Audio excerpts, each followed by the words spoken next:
Or ours. Maybe. Balsamic vinegar. Balsamic vinegar de Modena. True, authentic Trebbiano grapes are grown and processed and aged in Modena. And right in between those, so Parma and Modena are maybe 30 or 40 minutes apart.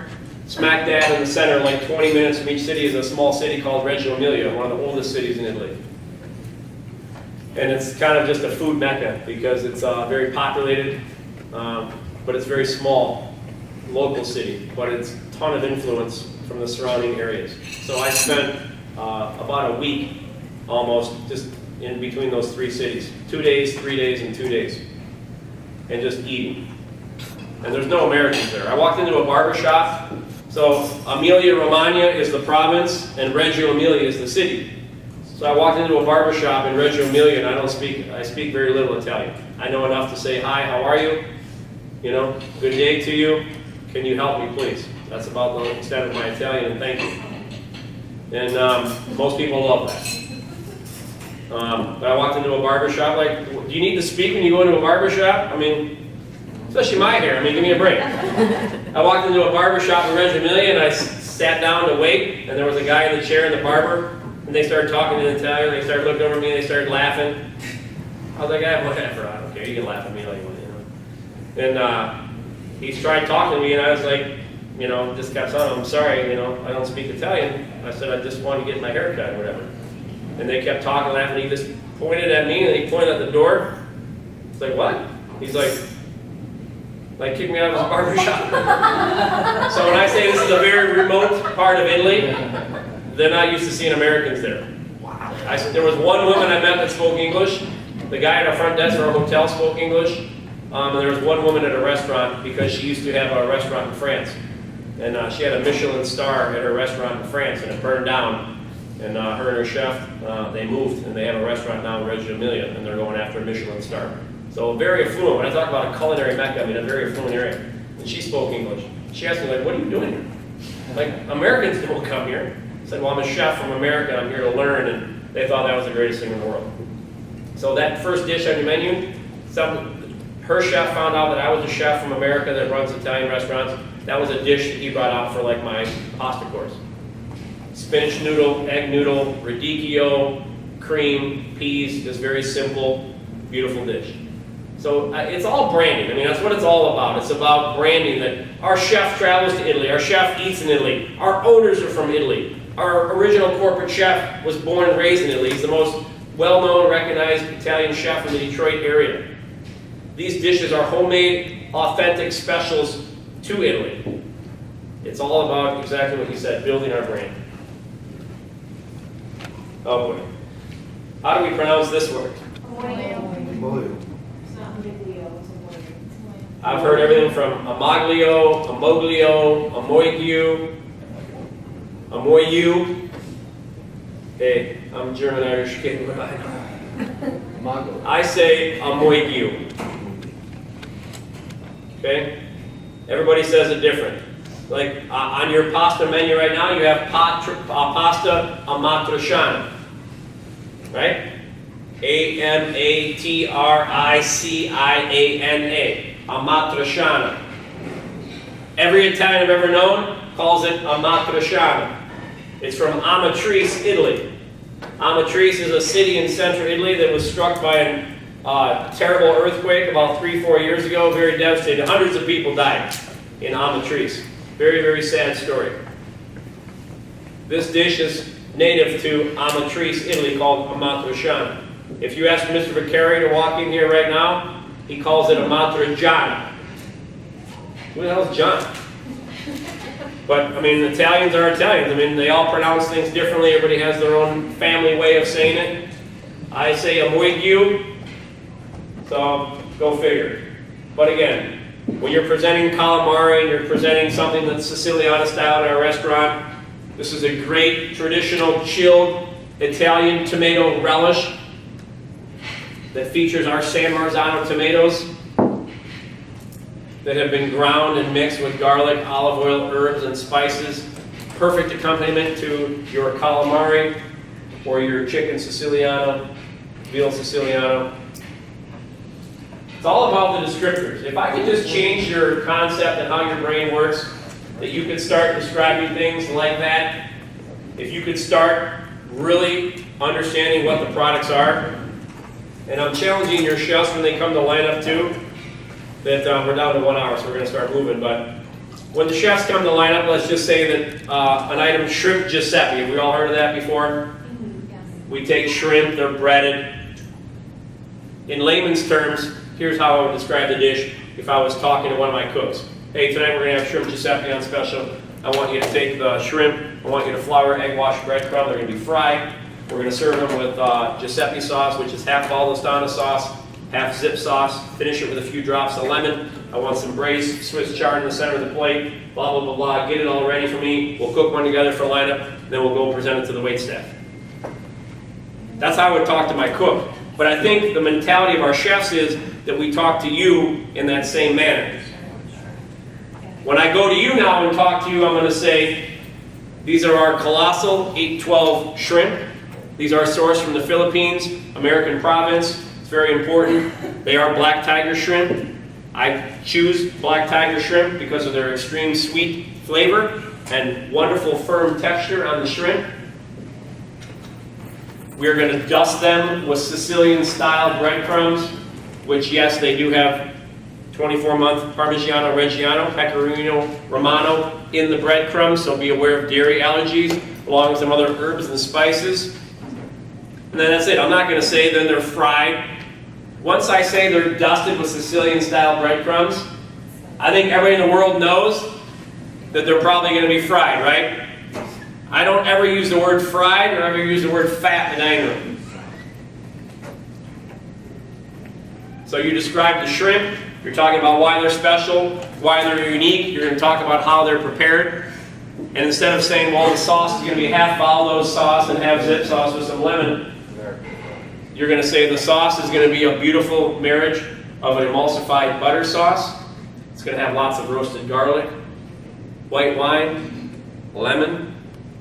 Chef's going to prepare that fresh to order with the dish. He's also going to present that with some rainbow Swiss chard. The Swiss chard is a beautiful, very hearty, leafy vegetable with a slight bitterness because the shrimp are very sweet. Chef's chosen to pair that today with some wonderful seasonal Swiss chard, which he's going to prepare just very simply to showcase its flavor by sauteing it with virgin olive oil and garlic. I mean, you're going to go through the descriptors. That's how you describe a special. So I'm trying to change the chef's methodology so that when they go and talk to you, they talk to you like you should talk to the guests. Do you understand the difference? Because that's what happens. Chef goes on and says, breaded shrimp, you know, he talks to you like in layman's terms, thinking that you're going to take that, swallow it, understand it, and then regurgitate it in a very beautiful manner at your tables. But that's not what happens. We go to the table and say, oh, it's going to be breaded fried shrimp with like half Valdo, half zip sauce, and some lemon. Oh, that sounds good. Let me have one of those. Yeah, and you know, that's why people complain, you know, some people said that, you know, people complain that we're expensive. It's because we have to deliver the food the way you want it. You know, to give them what they're asking for. We're not at Coney Island, you know. Right. My son's a waiter at Coney Island, by the way.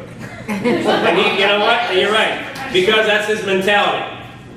What's up, man? I'm Alec. How you doing today? What do you want? Perfect. Writes it down, leaves a carbon copy of the check on the table, turns the other one in. Somebody else, or even maybe him, brings their food, and then he's like, have a nice day. I mean, that's Coney Island service, right? That's his mentality, though. Yeah. And that's good. He's like, give me more tables, because I can take 13 tables at once, you know? How you doing today? I'm Alec. How you doing today? That's just not who we are. Somebody tell me, throw any item on the menu at me. Somebody tell me something. Rigatoni Giuseppe. One of my favorites, I have to say that. And that's cool too. I mean, if you like personality like that and adding those types of things to the descriptors, I'm totally okay with that. I have servers that don't eat oysters, they won't eat them. But man, they sell the shit out of them. I don't eat seafood. Rigatoni Giuseppe, excellent choice. I mean, my thing is, I always want to make my customer feel better, special, different, and more unique. So everything they say, I always try to pump up their ego. Wow, great choice. Now all of a sudden they sit a little taller, their shoulders are back, their chest is out, right? I mean, but we don't do that. What do we do when people say something like, I'll have a glass of Merlot? Excuse me, it is Merlot. I mean, why would you embarrass somebody, make them feel bad? I mean, we do that at Joe Muir too. Like, we serve a lot of whole fish, and a lot of the fish have, you know, they're female fish that have caviar, like eggs present. And when it's cooked, it's delicious. Don't smirk, don't look like that. It's delicious, it's a delicacy. So when we butcher the fish and fabricate it, we always say, I don't even ask, I just put the roe on the plate, and then when they present it, they say, here's your beautiful pan-roasted, fresh, wild-caught Dover sole, caramelized to perfection, and I'm placing the roe on the top of the plate for you. It's divine. Eat a little bit of that roe with a little bit of the flesh of the fish, it'll change your experience. As opposed to, hey, you want the roe with that? It just has a negative connotation, so people that they don't know what it is, some people, or they don't know, so you're like, you want the roe with that? And they won't even try it. Yeah, then they're just like, I don't know, no. So yes, to answer your question, rigatoni Giuseppe, excellent choice. You know, my personal favorite, been on the menu for years. Was off the menu, we just put it back on by popular demand. Our customers request this dish all the time. It features our house-made, handmade Italian sausage, which is the beautiful part of the dish. So chef starts off in his skillet with the crumbled Italian sausage. As he cooks it, it starts to caramelize. He adds a wild blend of mushrooms today, which is featuring oysters, shiitakes, and cremini mushrooms. He's going to cook the mushrooms along with some caramelized onions. As that pan cooks and simmers, he deglazes it with our Florio dry marsala. Reduces that down. We're going to add a little bit of our San Marzano tomato sauce, a little bit of beef broth or veal stock to it. It's finished with just a hint of cream, accented with fresh basil. My mouth started watering. Right. I'm hungry. And then, you know, as they toss it with the pasta, it's wrapped beautifully with just some freshly grated Asiago cheese, which pairs perfectly with it, and a little bit of fresh basil over the top. I mean, if I could get all of you to sell every one of our dishes like that, I'm telling you, business would be up through the roof, your tips would be up through the roof, and nobody would walk out of our door saying anything other than, wow, I want to go back.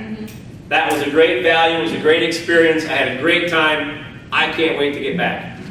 But when we go to the table and say, oh, it's Italian sausage with mushrooms, onions, tomatoes, Marsala wine, Asiago cheese, and our rigatoni pasta, and then a little bit of spinach at the end. And it's not even like, is anybody going to be offended by a little bit of spinach that's in there? Who cares? You know, it doesn't have to be like, I get questioned all the time, like, there's spinach in the rigatoni Giuseppe, but it doesn't see it on the menu. Okay, well, if it said nuts, if it had nuts in it but didn't say nuts in the menu, okay, that's a problem. I have salt in the dish too, I don't have that on the menu. Sorry, everybody. I mean, come on. So, you know, don't focus on everything too. If it's like spinach, it adds, yeah, how much flavor does it add to the dish? 1%. But it adds a nice color to it, and it's fresh. But the spinach has to go in right at the end. Otherwise it's wilted and it's not bright and green, it's not beautiful like that. We did the dishes here for that pasta promotion. I cooked them all with the chef, with his cooks when we first rolled it out. And then like a week later I happened to be here, so I go to line up, and he was cooking them again, and they came up, and the kale dish, I was like, you know, the kale goes in right at the end. When it's off the fire, you just toss it, and the kale like wilts in there. So it's beautiful and it's bright and it still has its color. When you bite it, a little bit of crunch to it. If you cook it in there and then it's like wilted and brown, A, it doesn't look good, and B, it doesn't taste good. Yes? So on that point, I can go and I can tell my table all these things that you've been saying, but what happens when I go to drop the rigatoni Giuseppe and it doesn't look like that? You shouldn't have brought it to the table. I mean, I understand that I shouldn't have brought it to the table, but there's a lot of times where it's necessary that I have to bring that to the table. What, you know, and that puts an awkward crunch on me. To compromise our service because we were both first line of defense. Oh, I'm sorry, your rigatoni's not up because I didn't want to serve it to you because it didn't look like it should. Everyone else's food is ready, and now it's slowing down because So it's It's a fine line. an individual, you know, not to belabor his time, something I just have to spend time at your store. I mean, that's the challenge. I wish I had 10 corporate chefs that I could travel to every store and put my love and passion and enthusiasm in every store and every dish, every day, every time. So we're gonna get to that point. You know, Naj is a great chef, he's very talented. So, you know, I don't wanna say anything other than, just try to come there and work through it. Then we gotta, I've been, as I mentioned, I've been working, so we have to build a relationship as a server. When I say this food in the room, chef as a line cook, they have to believe us, so I'm saying it's not good, that's not right. So there's so you serve just drop the food, so we don't have this kind of relationship between kitchen and. Mike is a guy that I admire, and I know that he's all about relationships. He's all about open door. He's all about, he's a guy that I idolize and, I learn a lot from. So I gotta He's believe great. that. I moved from here 2 years ago. I started working here in 2 years, working, so I love this place. Mike is a great guy. He's the go-to guy for us. But I'm saying that, so what you mentioned earlier, you have to do the relationship. So this suggestion, we have to start doing the cross-training. We do a lot on the new cross-training, so your chef, or sous chef or chef, they have to train one day in the dining room, so how we deal with the guests, they can see the guests. You mentioned earlier, I think my suggestion, we will start doing the cross-training throughout the whole corporation, cross-training. If we need to work in the line one day, we can go see how, we have to two ways, so we have to understand how our chef get it. working there, the social working there, so this all can solve the problem, maybe but help everybody else solve problems. So we don't, I worked in New York restaurant one time, I still give an example, I used to work as a runner, in the late night, the cook put the food, chef order, guest order medium, cook made the food and a little overcooked. We send it to the guest. Next, the chef come to me, you see the overcooked, I have to explain why, he said she shouldn't be served. So we have that kind of relationship in Right. between kitchen and runner and server. If I runner said that this doesn't look good, we shouldn't be taking the table. So let them know if they don't want to cook, let me know. So we have to build somehow that kind of relationship. If I see my calamari doesn't look good, this example happened. So they said, just take it or not. Some people say like that, but this is not nice. That's not. Well, then so here's a few things. The whole reason we're here is so that we all have a better understanding of our food. I don't want it to be the only person that knows the right way is the chef. By creating more understanding and more knowledge with everybody in this company, everybody in this room, it's going to hold us all more accountable now. And I can't address individual needs, now and in front of everybody. Oh, that's Joe. I gotta take it. Sorry. Joe, how are you, sir? Good. I'm doing a wait staff training. Can I call you back? I'm at Anya Warren. So one thing as well, just real quickly, if you ever have a function like this, right, you always want to make sure that you put everything left to right. So every single one is served the exact same way. So it's just a fillet and lobster tail. The lobster should be on the right, the fillet should be on the left. So if you're doing it that way every single time, it's going to look the same way. And if you're doing that, then that also means that your butter tower should be by the lobster. It shouldn't be by the fillet. I think a lot of it is We're the getting lobster. communication between sometimes the chefs and the servers, or timing, like they said, or food costs. Where if you try to say something you want to fix, I think a lot of times the chefs they don't want to remake it because of food costs. It's not true, you can just bring it. We have. So let's address that on a separate note because we're falling behind on our training. It is a problem, but again, the goal here is that we all have a better understanding, better knowledge. This is how it's supposed to look. This is how it's supposed to taste. This is what it's supposed to be, so that we can police each other. Right now, no lie. The chefs are here, and they're the only ones that have this knowledge and have this training. So now that everybody's going to have this knowledge and have this training, know the right way, know the right look, know the right taste, the right texture, the right color, the right method, now you can start. And if you go to Mike and say, Mike, I don't feel good about serving this, and I don't feel comfortable going to chef. And if Mike tells you to serve it, I know he ain't going to say that, but I'm just saying. No, he never said that. Then, let Mike handle it. And I get it. That's why we have a method and a chain of command. Very simple. The thing is, too, guys, is the way you actually present it to somebody. If you go, this looks like shit, I'm not going to serve this. What kind of response do you think you're going to get back? Of course, you can make them defensive. Say, hey, I don't think this really looks good. Chef, will you look at this? Do you think this is all right? It's a completely different way of saying it. And we have those issues, give me one second, but we have those issues all the time. It's like when I'm at Joe here, I've been working there the last week. I haven't been there in like 4 months, so I'm trying to go back there. And I'm on the floor a lot, and I'm in the window a lot. And I'll say to him too, hey, what do you think, chef? A little bit too much sauce? Or chef, you know what, looks a little small in the portion.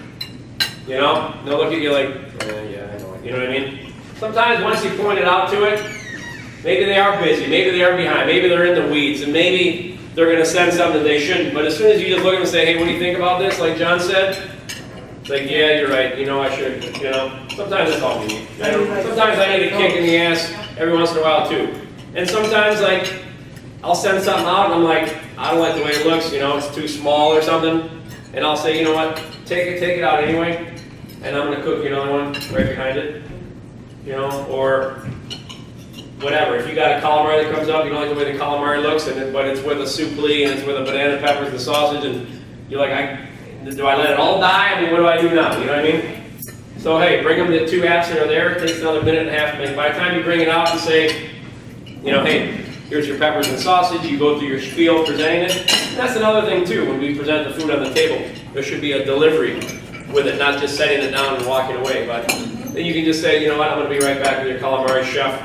I just saw him put the finishing touches on it. It's going to be beautiful and fresh. It'll be right up well there. I mean, just little things like that. When the kitchen's dragging and you guys are behind, there's nothing wrong with going to the table. You know, making sure they're marked, making sure they're set, and you know, your ticket's next in line. Chef's putting the touches on it right now. Be with you in just a couple minutes. You know, I do it all the time too at Joe Mira. I mean, if we're falling behind and we get in the weeds, server forgets a table or something's going on. I mean, hey. I tell the manager, hey, get over there to 12, go check on it. Or here's a little bite of tuna tartare, a little amuse bouche. Go bring him a little bite of tuna tartare and buy me 5 minutes. I'm in the weeds, you know? So there's lots of ways we can get around it. I don't want to belabor that point, but again, so what are you eating right now? You're eating 3 items. Gnocchi, N-Y-O-O-K-E-Y. I guess if you're phonetically going to spell it. Gnocchi, palmina, tortellini alla panna, and it looks like chicken valvostana, yes? So, gnocchi palmina, how do we describe gnocchi palmina? Animal potato dumplings. They're delicious. Homemade creamy. Homemade potato dumplings with our family. That's exactly right. Yeah. I would say, you know, if somebody asked me about the gnocchi, I would say, great choice. Ours are very specific and very special and unique to us. Our original chef is from Lazio, the central region of Italy. You'll find gnocchi all over Italy. These are a very special, traditional gnocchi that you usually only find in central Italy. They are handmade, hand-formed potato dumplings, but the technique that we use to cut them and roll them produces a wonderful light texture. They're not heavy, they're not doughy like most gnocchi. I'll tell you honestly, I've eaten gnocchi. I tasted my first gnocchi when I was like 14, 15 years old. I was a bus boy, prep cook, and then became a short order cook when I was 14, 15 at a local Italian restaurant by my house. And that was one of the things we were allowed to eat for our employee meal was gnocchi. You couldn't make me walk. I would walk across the street because it was a big pile of like dough. It was nasty. And over the last 35 years, I've never really truly appreciated gnocchi and haven't really eaten them because that's my impression of them. But ours are light, they're delicate. The way that we roll them, the technique. Each one's hand rolled and hand formed. 28 gnocchi it takes to make one order. I did a TV segment and Angelina came with me and Anna came with me on the television set and Anna was actually rolling gnocchi live on Fox 2. This cooking segment was 4 minutes long and one of the servers was watching it and they said, you know, you always tell us it takes 28 gnocchi to make an order. I counted. I don't even think she made 28 gnocchi during that 4-minute segment when you were on TV. So think about how much labor and how tedious it is that goes into making all of those. I always tell people about, the women that make them and roll them in baskets and that there's lots of people. And use personal descriptors too. You could even say, I've eaten gnocchi all over. Ours, there's nothing like ours. You know, or I personally didn't like gnocchi until I came to work for Andiamo. I'm okay with that type of stuff. Make it personal, make it real, make it, there's value to it. You know, what's good on the menu? Everything's good. Yeah. But there's just so much that goes into it. The tortellini is my favorite pasta on the menu. And I have some servers that too. This is our chef's favorite pasta dish. It's made with ground beef, pork, and veal. Again, we butcher all of our meats in-house. I don't want to keep restating and overstating things, but you talk about the cuts that we use, the leftover pieces of veal, the leftover pieces of pork, you know? But I wouldn't go to a table and say, well, it's made with leftovers. But I would say, that's the problem, because we use layman's terms when we talk, but that's not how I'm expecting you to deliver to the dining room. I'm waiting for you to say, because we cut our own veal scallopini, we trim our own pork, we trim all of our own steaks in-house, we take all those beautiful morsels, it's finely chopped and ground, and that's the base for the filling of our tortellini, along with prosciutto di Parma, which has been aged for 24 months, as well as mortadella. The tender, delicate hand pasta is cut into circles. The filling is hand placed inside. They're folded over into a half moon, then we bring the 2 points together and crimp. Delicate, light, beautiful, flavorful. I love the wild basil, the wild mushroom crema that goes over it. But again, it's not just saying wild mushrooms. Doesn't it sound better when you say, chef's featuring today shiitake mushroom, cremini mushroom, oyster mushroom, as opposed to wild mushrooms? Even if they never change, and button mushrooms are in there too. Shiitake, button, oyster. And cremini. How do you spell cremini? Is that C? C-R-E-M-I-N-I. Those are baby portobellos. Oh. But that's the challenge too. When you, like if you're eating at Joe Muir, and I just want to use an example because I've been there for the last week, so it's fresh on my mind, so just pardon me. But when our servers come and present the first course of food, here's a typical explanation of what I've trained them to do, and they're much more eloquent than I am. But they're going to come over with their tray, they're going to set down our bread basket. They're going to say, today's artisan bread basket is featuring 4 wonderful, unique breads to you today. We're going to start off with a crisp lavash cracker. We also have a dried cranberry and toasted walnut toast. We're featuring a traditional rustic San Francisco style sourdough. And our Muir signature bread is, of course, our pumpernickel rye bread. I've also brought you some freshly whipped sea salted butter to pair with the bread basket. Also, our house smoked bluefish pate to enjoy with those artisan breads. I really like that one on the pumpernickel bread. You know, but also, you know, it's great on the lavash. Try it on both. You'll notice the different characteristics of the flavor profile. And the sea salted butter on that cranberry walnut toast, forget it. I also brought you some of our signature white bean relish. These are great northern beans that are soaked, simmered in-house. It's a very healthy item. The cooking liquid for the beans is incorporated with lots of herbs, spices, a little bit of vinegar, and it's our signature white bean relish. It's a Joe Muir classic. It's been on our menu for decades. Enjoy, blah, blah, blah. A little bit different than when you come to a certain, I'm not going to say all Andiamo, but when you come to certain Andiamo, here's what I get. How you doing? Here's your breads. Set down the salsa verde and you walk away, right? Or here's your bread basket. Does that happen? Everything has to be a point of difference. It's a show from the time they sit down until the time they get up. Everything is special. Everything is different. Everything is unique. You set that bread basket down. Hey, we're very proud to feature today some traditional, rustic, Italian-style breads. My personal favorite is the Asiago cheese bread. To be honest with you, it's everybody's favorite. I mean, whatever your little spiel is, so I'm looking at Andy. You know, I can see him out there.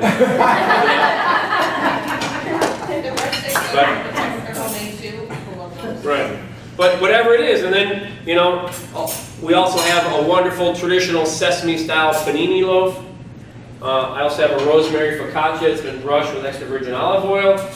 And the signature of the basket are these crisp Italian breadsticks. We call them grissini. They should be called Angelina's, really, because Angelina is the woman that makes this for them, or makes these for us. Each one of these is a fresh, you know, handmade breadstick or whatever your spiel is. And when you come back and look, we're going to take you guys back right now just so you can get a little look. Production's going a little bit crazy today because we got a couple big banquets, but the kitchen's a bit hectic. But when you see how long it takes to make these breadsticks and see how long it takes to make the gnocchi and the noodles, it's quite a process. I see how those breadsticks get abused at all the stores. Every time I go to a store, there's a big box of broken breadsticks sitting there. I mean, it's a tragedy. It's a true tragedy. And the fact that we don't point that out, that every basket that, you know, every table that basket goes on, that we don't highlight that. And today we're presenting those. I mean, so what if it's every day? Who cares? You know, we just started pouring table-side olive oil again at your store, right? That's because of me. So when you're angry that you have to do that, it's because of me. That was my thing. I love that. You're supposed to do it, then you just stop. And that's my frustration. I go to a store, this is the policy, this is the procedure, this is how we do it. We bring out a little bit of salsa verde in a dish, we put it on the table, and then you present table side, you pour the oil over the top, because it gives you an opportunity to talk about what makes it special and different. If you just bring it out and drop it on the table, good luck. They're going down the street because it's $10 cheaper. Because they don't know it's a point of difference. Today we have a beautiful fresh garlic, caper, parsley, and basil paste, which is divine. Let me put a little bit of a beautiful estate extra virgin olive oil over the top of that for you. If you'd like, I can, you know, put a little bit of Parmesan, or, you know, that's Buddy's mix, right? Yeah. People that come to his bar, he's got his own mix. He does. You come, it's a little salsa verde, a little bit of oil, a little cracked pepper, a little parmesan. Let me make you my Buddy mix. You know? They gotta come sit with me. Right. Wow. Because he's got a spiel, he's got a shtick. I mean, it's a point of difference. People sit at the bar because they get bread with Buddy's mix, you know? And someone made a comment to me. I was at Joe Muir on, I don't know if it was Friday night or Saturday night. I was talking to a table, and they paid me the best compliment ever. They said, we love your place, we love this server, I won't mention her name, but they said, no offense to you, but really come here to see her. Why would I said, that's the nicest thing I've ever heard. That is awesome. And he even looked at me and he said, we don't even say Joe Muir. He goes, I look at my wife like, let's go up to dinner, let's go see so-and-so tonight. That's how it is with Bud. Nobody goes to Andiamo Clarkson. Everybody's like, you want to go out and see Buddy tonight? I mean, that's what it's about, right? How many, don't raise your hand, but how many of you have customers like that in your repertoire? Well, we all got to double, triple that. And to be honest, a lot of our servers have this many in their bag. Last week, some guys called me, so if I'm working, so a couple came in. Right. Saturday night. I mean, that's great. So that's the goal. You get people in, you put on a show, you talk about our quality, you talk about our brand, you make it a special experience for them, you establish a relationship with them. Not only do they want to come back and eat at Andiamo, but more importantly, they want to come back and eat with you. Can you do me a favor and explain zip sauce? Thank you, that was my question. You know, we used to have a really lengthy description on it. So here's Zip Sauce, you know, in a beautiful world. We make our own stocks. So this is how I grew up making Zip Sauce. We used to take veal stock, we used to reduce it down. We used to take like 2 gallons of veal stock and reduce it down to like 2 cups. All the gelatin in it, it was like gel. It was like a firm rubber ball. We would take like a tablespoon of that and a tablespoon of butter. We'd mix it together and it made this rich, decadent sauce that just coated your palate, your mouth. I mean, it was to die for. So Zip Sauce, Detroit thing, kind of an Andiamo thing. Lely's really is the one that created it, I'm not going to lie. Joe and Ro dined at Lely's all the time. I mean, everybody knew Lely's and everybody knew Lely's Zip Sauce. So they went to Aldo and said, we want you to create your signature version of Zip Sauce. So he did. And it's changed a little bit over the years because of dietary restrictions and such. You know, you can't put something with veal over portobello mushrooms. People freak out. Like, Well, it says soy now, right? right. So now it's a soy-based, you know. But here's how I would simply describe it. Forget everything else because we went through lengthy descriptions and things. Yeah. And I just simply tell people it's a rich, decadent, buttery au jus. Perfect. Thank you. I mean, skip everything else. Skip the semantics. People should let you know. I mean, that should be a step of service. can I just ask if anyone here has any dietary restrictions or allergies tonight, before we get started? I mean, that should be a part of your step of service as a professional, to get that out of the way. So that way you don't have to sit there every time and say, oh, this has soy in it, oh, this has nut in it. You've already covered it. Right. So you can just simply say it's a beautiful, rich, decadent, buttery au jus. Let me Good. see where we're at in the kitchen, see if it's a good time to jump back. 1 second. My table did. Oh, you did? Really cool. Say like,